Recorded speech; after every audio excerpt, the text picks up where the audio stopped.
I've recorded this like 30 times. So let's try this again. Hello and welcome to another video.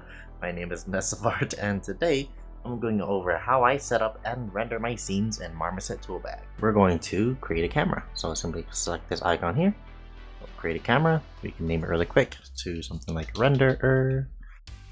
And then in here, the first thing we're going to do is toggle on safe frames. Let's go ahead, change this back to the main camera, and then click this arrow here. Go ahead and drag this here, click that, drop down, go to cameras, to render, and it'll switch to that camera. So if you can see here, I can position that differently.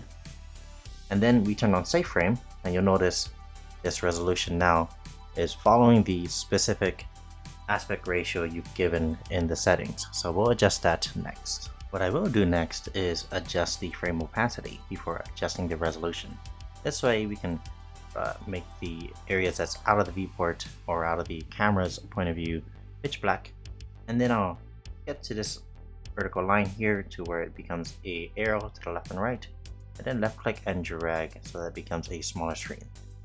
This way we see the image in a very small proportion. This is a good thing because it's almost as if you're seeing the image in a very far distance when seen in a very small scale like this. And usually when you see something in a very large scale, you're so used to seeing every single little bit of detail, every single tertiary detail.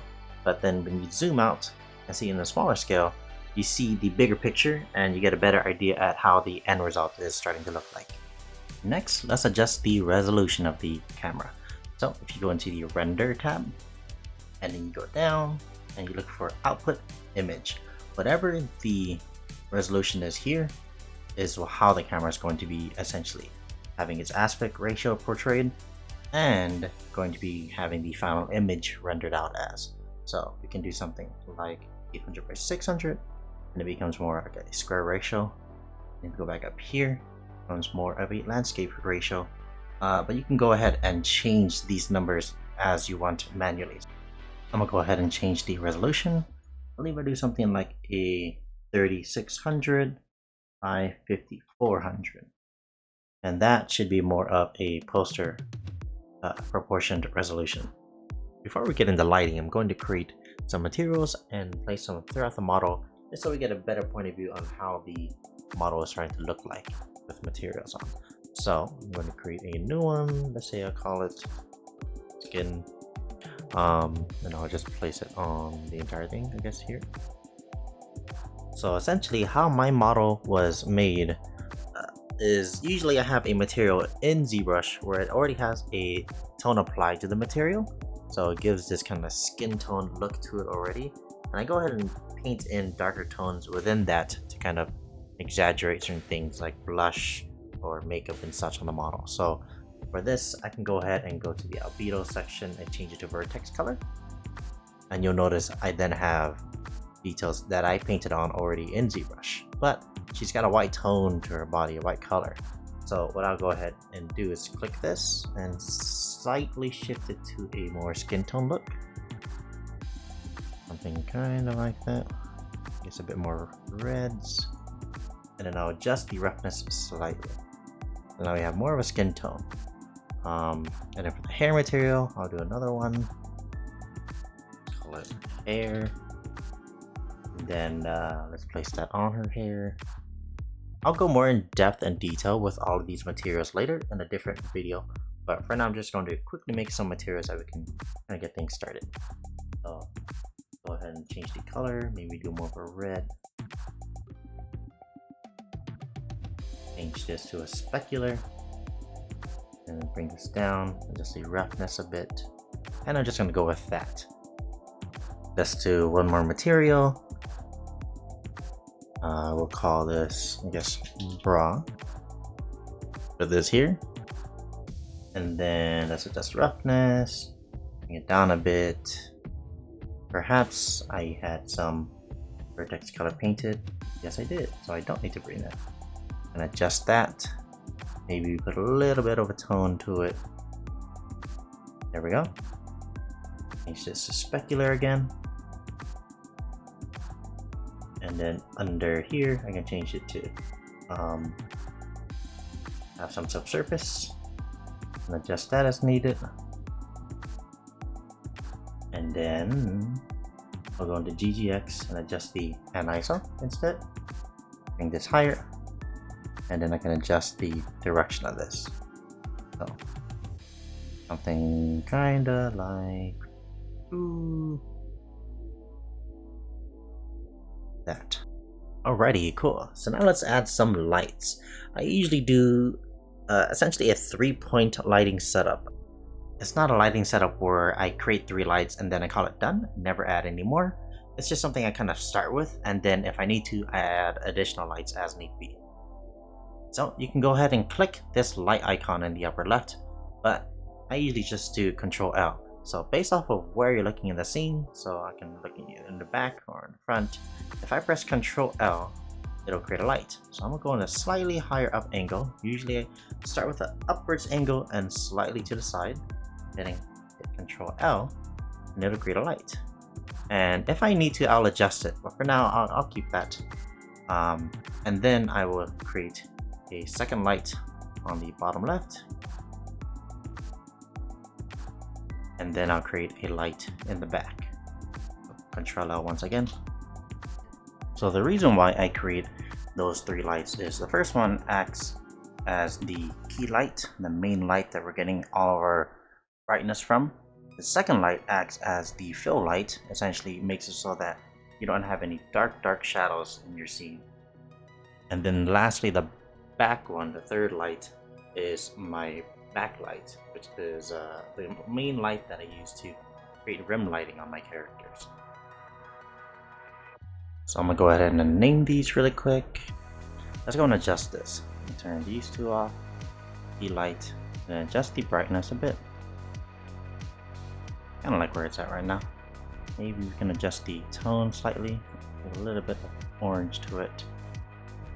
And then our second light, I'm going to turn off cast shadows, and then I'm going to change it to something more of like a cool tone, like a blue, and adjust the brightness. And then the last one, the rim light, I'm going to just bump it up really strong for now. And I'm going to change this to an Omni. That way it kind of casts light in every direction. And then what I can do now with W hit, left mouse click, and left click and drag this, and notice on the right, I've gone ahead and changed my composition, by the way, just slightly zoomed in my camera just so that the character is more centered.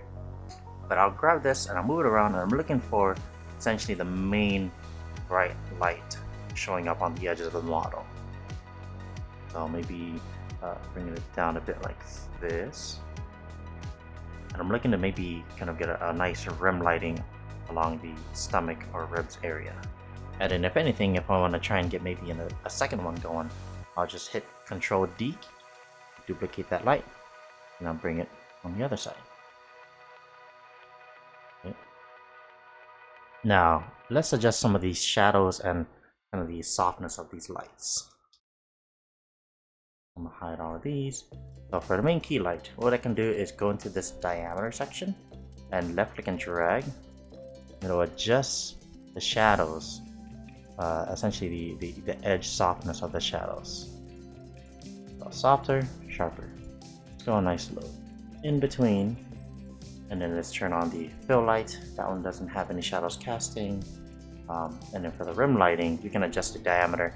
It'll adjust how the light's showing up on the model. So if I drag this high up, you get something like that. And if I drag it lower, you get more minimal. So I'm gonna adjust it a little bit and bring down the brightness slightly also, so we get more of a softer rim lighting going on. So adjust that diameter, bring down the brightness. And then you can also explore color. So that's the fun thing about this. I can go ahead and click the color of the first rim light and start to explore what kind of colors are going to be coming into this character. So let's do something opposite of her main warmth color and do something more cool. So maybe a blue. And then sometimes I like to do 2 different colors on the rim lighting, but for this one, let's just do another blue going on here too. So now we got 2 more types of lights to add to the scene. So the first one is a face lighting. So let's grab a new light. We move this back. And I'm gonna just zoom in and look specifically at her face. Probably a bit more lower. Then hit the Control L. And notice it's really bright, but then it's having a sharp fall off in the torso area. So how we can control that is either with the sharpness, or if you want to, we can add a gel. This is actually doing a pretty good job, but I think I want it specifically on her face, not on the arms also. So what I'm gonna do is I'm gonna add a gel, which is essentially an alpha image to tell the light how to be emitting the light out from our source. So I'm gonna grab this image right here, which is what I usually use for something like this. I'll provide a pack that has a couple of lights that I usually use for my scenes, one being this soft one and a couple others like wider ovals or window shapes. But for something like this, it works well, so I can grab that, click and drag it into that. And you'll notice it's more softer, more concentrated in the center. So I can adjust the angle if I want, so that it does it just on the face. And move it a little bit to the right. And I can adjust the brightness as need be. This way your eyes are kept focused on the top portion of the composition where her head is, and then it slowly kind of leads your eyes down. So let's see, let's adjust some of these other lights really quick. Brightness as this. I want to make sure that this is bright and I like it, but I kind of want a softer fall off here to essentially be dark on her body. So what I might do is actually take that light. I'm gonna try and get another light actually. Aim it here. I'm gonna hide that key light, or everything rather, and make it really bright. And then just bring the same gel. And now we have something like this rather. We might be able to use this instead. So I'm gonna adjust the brightness, adjust the diameter a bit. And I think that works pretty good. It's a nice brightness up here, a little bit more dim or darker down there. And we can bring everything but that key, and I think I'm gonna work with something like that instead. The next two lights that I'm gonna add to the scene are her eye lights. So essentially what I like to do is create lights that aim specifically at her eyeballs, both left and right. That way when you're looking at the model, the eyes still have a good amount of brightness to it. They don't get too dark, and at the same time kind of gives this little glow look to them. So let's hit Control L, and then I'm going to use one of the other light alphas that I'll be providing in the package. So maybe something like an oval, and then we can adjust the brightness, adjust the sharpness, and bring it down. Yeah, I'm going to hide everything but that light, and let's delete this one. Also name this key, and this is our base light. Now that that's turned on, I think the sky is too bright. Let's bring it down low. There we go. Okay, so you notice this light is working specifically in this one little region that I can then adjust and move around and zoom out while I adjust the position. And the idea is I want to make sure it's bright, but specifically focusing on the eyes. And the reason why I have multiple ones is they all have a more kind of vertically thinner oval. And depending on the eyes that you do for your character, they might be more wider, they might be more smaller, larger. So all of these lights will work really well with kind of anime style eyes. So I'll use the top one, it seems to work for hers. Here, let's make it a little bit smaller, and then adjust the brightness a little bit, and then I'll probably, sometimes I copy it, but I'll just make another one here. I'll do a Control L, same thing, add the oval. And if your character has eyes that are very slanted in certain angles, you can also rotate the eyes. So let's adjust the brightness, the angle. And see, if I go here, notice the light kind of comes to the skin also. So what I can do is hit E, and then hit this area, left click and drag that, and then I'll rotate W back to translate. Rotate it again a bit, adjust the scale again. Let's make it a little bit brighter. So if we turn back on our lights, since we dimmed down our skylights, it actually might be even more moody of a scene. So here we go, looking much better.